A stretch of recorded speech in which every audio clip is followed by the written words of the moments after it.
thank you for joining me on the first episode of Pretty Walks and Ugly Talks. I'm really excited to start this podcast. My name is Brandy, and I'm your host.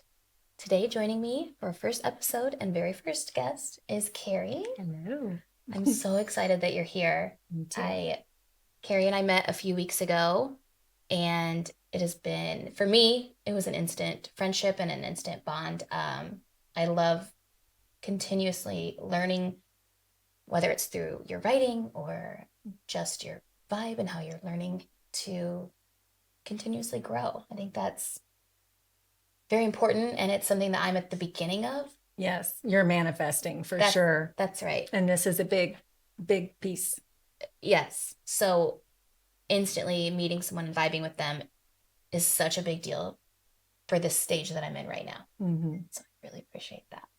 Well, I am so glad to be here, and I want to hear more about the title, Pretty Walks and Ugly Talks. So Yes. What does that mean to you? It means I spent a lot of time. I thought that the name of the episode would hit me in the face instantly, or not episode, podcast.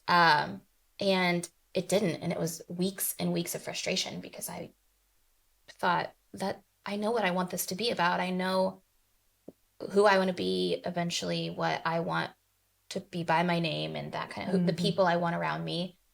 And it just wasn't. Right. Laying around some words, some inspiration, and it did hit me, just not in the timing that I thought. Right. And that's life. Yeah, correct. Not all the time. I'm learning to absorb that. It's not always working. So Pretty Walks to me says it can speak on fashion. It can speak on people judging you just the way they see you when you walk past them, but it can go deeper, and it can go into this facade that women are supposed to always be polished and put together and not allowed to have a bad day or forget the snack for baseball. And does that tie into the ugly talks then? 100%. Okay. So then the ugly talks is we're going to get real. We're going to talk about I don't want to be that person. I'm not that facade. But that doesn't mean that I'm not capable of being a great mom, a great wife, a great friend, a great businesswoman, hopefully at some point. Right. It doesn't have to take away from who you are just because you're real. You can be real and not miss the other stuff that you have to get done. Right. If that makes sense. I think this is funny. We're kind of transitioning into this conversation very organically about kind of my journey because I'm an imperfectionist. It's something I like to say a lot. I think this idea of perfection, especially since the days of social media, and it's kind of snowballed into a lack of authenticity. And I think we're seeing kind of like the rubber band effect. Yes. And especially for women, this idea that, okay, we now need to really focus on ourselves and what makes us feel good. And this vision that we see oftentimes perpetuated on television is this perfect woman who's got everything together. And I don't know anyone like that. Correct. Not real. Genuinely. Right. Genuinely. So I'm really glad to be your first guest. And I'm super excited to share a little bit about my journey. And then I hope to hear, kind of about where you're at as well, because we've only recently met. So I don't know you that well, right. But we've both kind of been through definitely some changes. So I am recently divorced. I say recently, it's been 2 years since the divorce is finalized, and I'm a writer. Brandy mentioned that earlier. I write poetry, as you know. And love. Thank you very much. And hopefully we'll get to a reading at some point. But I write poetry, some prose, which is a fancy way to say stories. And then I have an autobiography, which I'm working on fictionalizing just so I can't get sued. Fair. Smart. Right? And then I have a couple of novels as well, which are really dark and twisted, and that seems to be where most of my, not at least novel writing, it's usually in that genre of kind of dark and twisted. The poetry is all over the place. It's about, being divorced. It's about, my childhood, and then this inspirational journey that I have been on. Just kind of the map of where you've been in life. Oh my gosh, for sure. Which I'm so excited to learn about. Yes. Cannot wait. So kind of right now, I am working on 2 poetry books. Okay. They're going to be like poetry collections. They'll be around 150 pages or less. Okay. And this is the first time I've been published. I'm not sure yet if I'm going to self-publish or if I'm going to work with a publisher. I'm still in the infancy of figuring this out. Well, and I feel like the pros and cons of that's a difficult decision. It is. And I'm trying to think about financially as well, how that's going to play out, because I'm divorced. I'm a single mom. Yeah. I bought a house last May all by myself. I love it. Yeah. It was definitely a day. Scary, but I was like, also shouldn't there be an adult here? Like, Who's there's signing a for lot this? of money here. Who's allowing me to do this? Should we call my mom? Yes. And so there's that, and I'm also balancing the half parenting thing, because I have split custody of my daughter, and there's a lot of poetry that I've written about that, because I was married for 17 years. My daughter's 13, and so I've always had her, and so going to the half-time parenting is been an interesting piece of my journey. And that's a big question that I have. I have a few friends that are also divorced, and I feel like it's a sensitive question, but it's also a question like, how does that work? Like, do you, speaking of being real, right, do you genuinely like look forward to like one night where you don't have to worry about dinner or practice or whatever, and you just get to come home from work and sit on the couch, and you don't have to look at your phone, you don't have to. Yeah. But I'm sure there's, on the other side of that, a little bit of guilt, like, there's tons what of do guilt. I do with I'm learning the guilt right now, and I'm struggling, but I'm pushing, because you have to. You're going to feel it either way. So the guilt it's an interesting thing, because I think we tend to shame ourselves without other people. Just, we do this internal shame and guilt. And I don't think this is just a woman's issue, but I do think when it comes to parenting, there's a lot more guilt on the side of the mom. Okay. But the shaming that you feel from other people too. Like, I have friends who will take these fantastic vacations, and people are like, well, where are your kids? And I'm like, why are you asking? Why is that relevant? Right. They're not in the Bahamas with me, if that's what you mean. It was a process. At first, it was devastating, because me and my daughter are very, very close. And it was, I had depression, if I'm being totally honest. And then now, though, 2 years in with the split custody, and, he and I, my ex and I, are amicable. We've ironed out things. Good. We're working together. And you almost have to be as much as you can be for your daughter. Yes. Without it being a fake, like a facade. Again. Right. And a lot of people do that for a very long time. But you can't, because your children are genius. Yeah. They can see through any and everything. They really do pick up on things. And now I'm dealing with this guilt, because, at first I was so depressed about it all. And now I'm past that, which is a great place to be at. But then every now and then I'm like, wow, it's been 3 days since I've talked to her. Shouldn't I be upset about that? And then I'm like, I'm not. I mean, I miss her and I'll text her. She's 13. So she's got her phone next to her nightstand. Yeah. and it's been a process. I mean, I remember at first 2 years ago, we talked every single day, every single day. And it was for both of us. We both needed that. And now we're at this point where, every few days we have a phone call or, a FaceTime. Yeah. We text almost every day, but it's just organic when, it's not like, oh, I better call her to make sure she's okay. Right. And she's not thinking I better call mom and make sure she's not crying. Well, because you also have to trust that you're both growing in this direction that your life is going. Right. So you just have to adapt. Yes. And that's hard. But I want to touch on what you just said about how you're on the other side of that.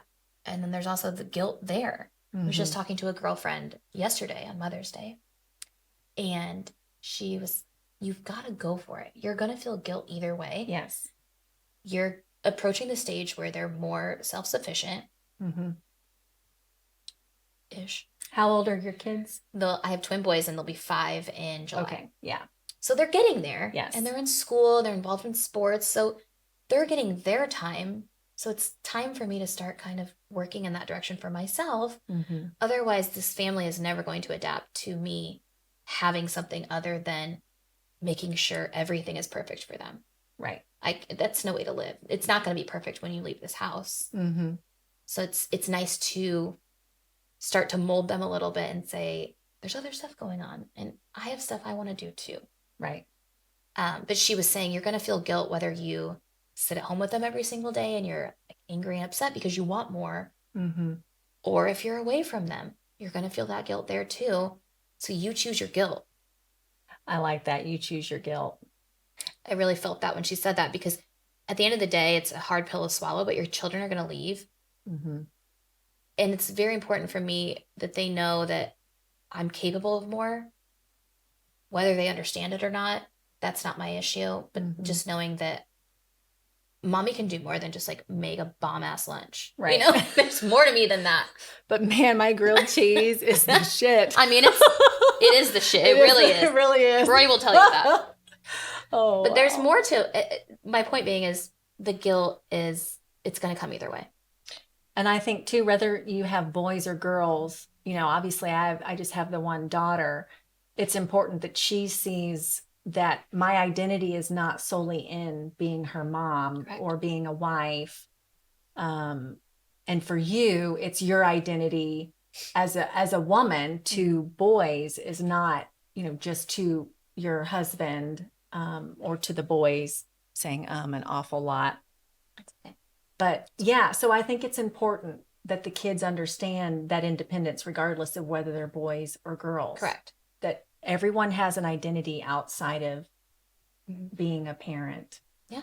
Or a husband or a wife, if that's, the home situation that they're in. Yes.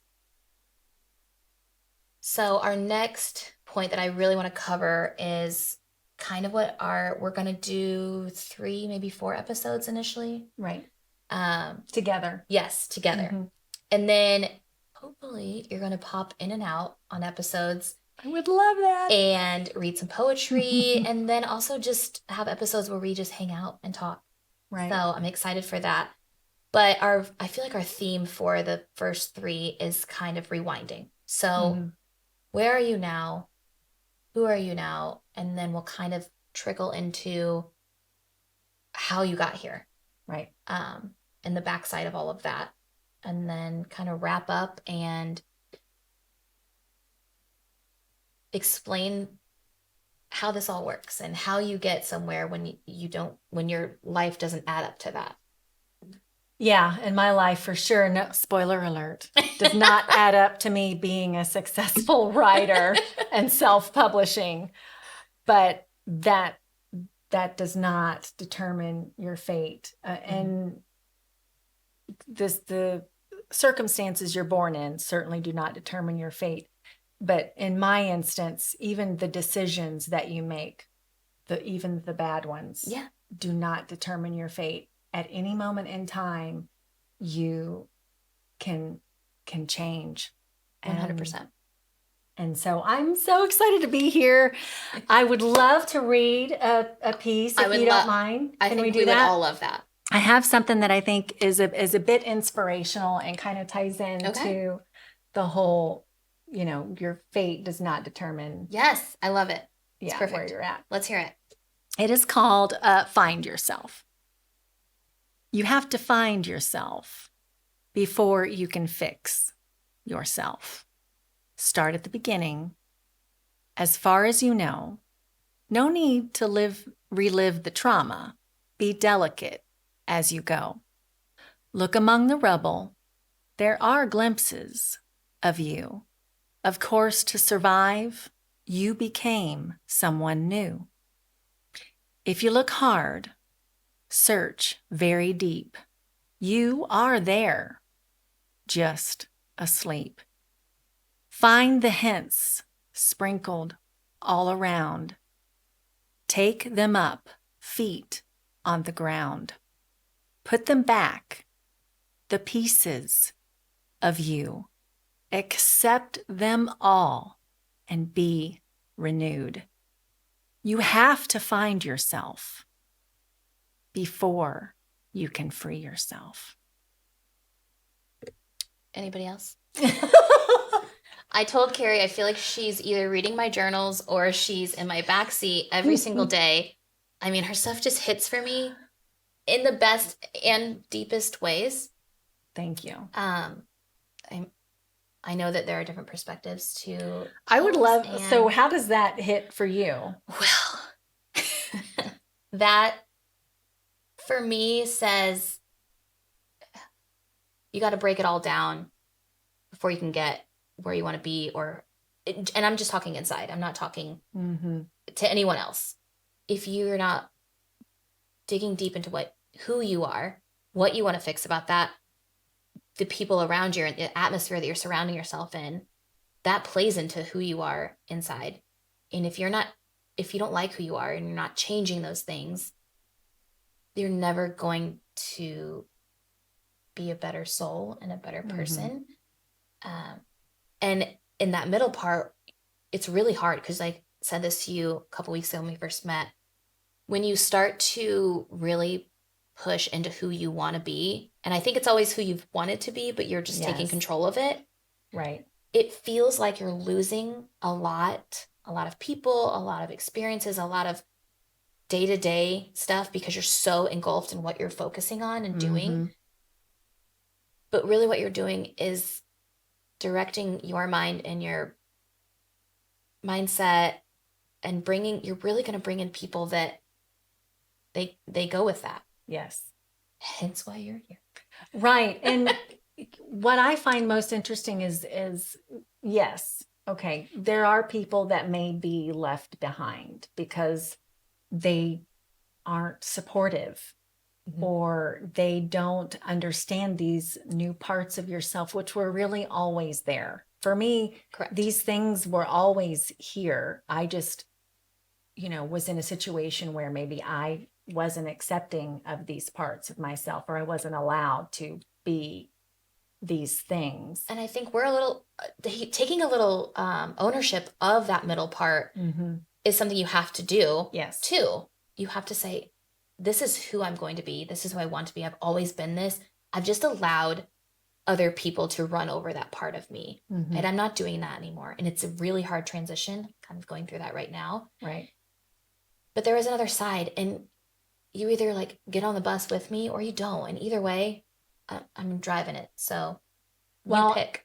You and you can love someone from a distance. Correct. Too. It's something that I actually talk a lot with one of my friends who's on her own kind of journey. You can definitely love your people. Yeah. From a distance and set boundaries, and it doesn't have to be, you aren't going to be my friend anymore. Or you don't have to do a hard and fast rule, but But there needs to be respect. Yes, for sure. And if there's not, that's where I feel like people think it's ugly. It's not ugly. That's your perspective, and your perspective is yours and yours alone. And I can't change that. And learning that for me has been a huge, huge change in who I am. I can't change your thoughts, and I can't change your mindset and where you are, who you want to be, and who you expect me to be. Right. As long as I'm a good person and I know that, that's really all there is to it. Oh, one of my favorite things to say is that it's really none of my business what people think. Correct. And I went through such a phase where I cared so much about what other people think, that I stifled myself. Exactly. And I stifled my own growth, and I stifled these parts of me, like, I mentioned depression earlier. There are a lot of people who would be afraid to even say that word out loud to someone, let alone on a public platform. Probably it doesn't fit into the facade that you're supposed to be. Exactly. And I don't have time for that. You're free to think whatever you want, and I think part of evolution and human nature is sometimes to judge things. That's Correct. why we've survived. There's a way to judge Right. and help someone grow versus tear them down. Right. That's why there are a million words in the world, right? You can pick Yes. how you address someone. It doesn't have to be ugly, but sometimes it has to be. Right. It just depends on what the conversation is. I think this would be a great time for your outro. I agree. If only I knew what that was. Cue outro. Thanks, guys, for joining us for the first episode. Thankfully, Carrie will be back sooner than later. So you'll get more on her, more on what this is all going to be about. We're going to have episodes that are serious and deep, and we're going to have episodes that are very surface and just fun and laid back. So please stick around, and we'll see you next time. Thanks. That was super fun.